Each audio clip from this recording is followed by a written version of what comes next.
কেমন আছো তোমরা সবাই? আশা করি খুব খুব ভালো আছো। আমিও আছি বেশ। একটা নতুন ভিডিওর সাথে তোমাদের সকলকে ওয়েলকাম। তো দেখো, খুব ছোট্ট একটা মিনি ভ্লগ শেয়ার করব। তো দেখো, এই যে সকালে উঠে ছেলে চলে এসেছি একেবারে কিচেনে, ছেলের জন্য টিফিন করব। আর এই কদিন আর পুজো পার্বণ মাই দেবে, আমি আর দেবো না।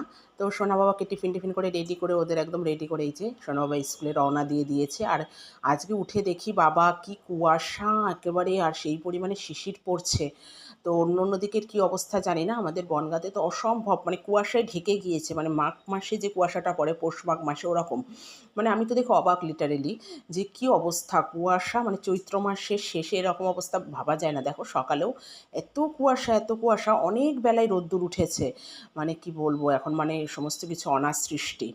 তো যাই হোক, তারপরে ওদেরকে রওনা করে দিয়ে আমি চা খেয়ে নিলাম, নিয়ে সমস্ত বেড টেড ক্লিন করে অনেক কাজ করে নিয়েছি ভেতরে।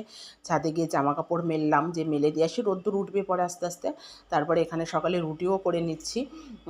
ছেলেটাকে আবার আনতে যেতে হবে, আজকে ওর বাবার আর সময় হবে না, আমিই যাব। তারপরে সকালে রান্নাবান্না, দুপুরে রান্নাবান্না চাপিয়ে দিয়েছি। এখানে হবে উচ্ছে কুমড়ো ভাজা, মিষ্টি কুমড়ো দিয়ে উচ্ছে দিয়ে বেশ ভালো লাগে। আর প্রচুর উচ্ছে রয়েছে, দেখলে পরপর গাছের উচ্ছে সব আনা হয়েছে, কেনাও রয়েছে ঘরে প্রচুর উচ্ছে। আর আমরা তো খাই খুব উচ্ছে, উচ্ছে খাওয়াও খুব ভালো। তো যাই হোক, এইসব পরপর রান্নাবান্না করে তারপরে হবে হলো একটা লাউয়ের ঘন্ট। এটা বড়ি দিয়ে নিরামিষ লাউয়ের ঘন্ট, রুটির সাথে খাওয়ার জন্য। আর রয়েছে প্রচুর, করার কিছু নেই, সবজিপাতি তো করতেই হবে, নাহলে শুকিয়ে যাই। তাই কবে এনেছে লাউ, খাওয়াই হয় না যেন, না শুকিয়ে গিয়েছে একেবারে, বিচি হয়ে গিয়েছে ফেলে ছেলে দিয়ে। এইটুকু সবজিপাতি খাওয়ার অভাবে নষ্ট হয়, এরকম অবস্থা জানো না। তা লাউয়ের ঘন্ট, আর এখানে লাউ দিয়ে হবে, ডাঁটা দিয়ে মটরের ডাল, এইসব হবে নিরামিষ। আর এখন তো নিরামিষ আমিষ দুরকমই করতে হয় জানো আমাদের বাবার জন্য। ওর বাবা অতটা সবজিপাতি পছন্দ করে না, তবুও খেতে হয়, সবজি থাকে। আর এই যে তেলাপিয়া মাছের ঝোল, দুজন খাবো, আমি আর মা। দুটো মাছ, এই মাছ দুটো ঝোল হবে, ঝোল ঝাল যাই হোক। এইসব রান্নাবান্না হবে, ভাজাভুজিও হয়েছে, আলু ভাজা হয়েছে, আরও কী কী সব হয়েছে, শাকটাও হয়েছিল, আরও কিছু। তো যাই হোক, এইসব করতে করতে মাঝখানে আমি চলে গিয়েছিলাম ছেলেকে আনতে, রান্নাবান্না সেরে।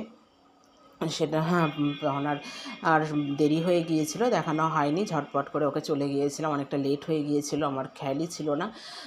ওকে নিয়ে আসলাম, নিয়ে আসার পরে তো নিয়ে আসার পরে তাই ব্রেকফাস্ট করি আমি, এই যে নিয়ে টিয়ে এসে তারপরে এখানে সকালে ব্রেকফাস্ট করলাম, মাঝখানে আর দেখানো হয়নি। আর এটা দেখো সন্ধে লেগে গেছে প্রায়, লাগো এই যে আজকে হাট বসেছে, সেটা একটু তোমাদের দেখালাম। আর তোমরা কে কে বনগাঁর হাটে আসো অবশ্যই কিন্তু আমাকে কমেন্টে জানাবে। তো দেখো হাট বাজার বসে গিয়েছে, লাইট জ্বলছে। আর আজকে ডিনারে হবে হলো চাউমিন, এই যে এটাকে ইন্ডাকশান ওভেনে চাউমিনটা হলো বয়েল করে নিয়েছি। আর রান্না করব হলো গ্যাসে, কারণ আমাদের যে ইয়েটা স্টিলের ওই প্যানটা, ওটা গ্যাসেই হবে, ইন্ডাকশানে হচ্ছে না। তো গ্যাসেই করে নেব। আর এই জন্য বয়েলটা ইন্ডাকশানে করে নিলাম। এই যে সবজিটা ভেজে নিচ্ছি, আজকের বিশেষ কিছু নেই, অল্প সবজি দিয়েই করে নেব। আর পুরো রান্নাটা দেখালাম না। আর এই পাশে দিচ্ছিলাম দুধ জাল, দুটো ওভেনে দুটো হচ্ছিল, আর ওদিকে ইন্ডাকশানে সেদ্ধও হচ্ছিল চাউমিনটা। আর এখানে সবজিটা ভেজে নিচ্ছিলাম। আর আজ এই পর্যন্তই, পুরোটা দেখালাম না। তো কেমন লাগলো ভিডিও অবশ্যই জানিও, আর ভিডিও ভালো লাগলে চ্যানেলটা সাবস্ক্রাইব করতে ভুলো না।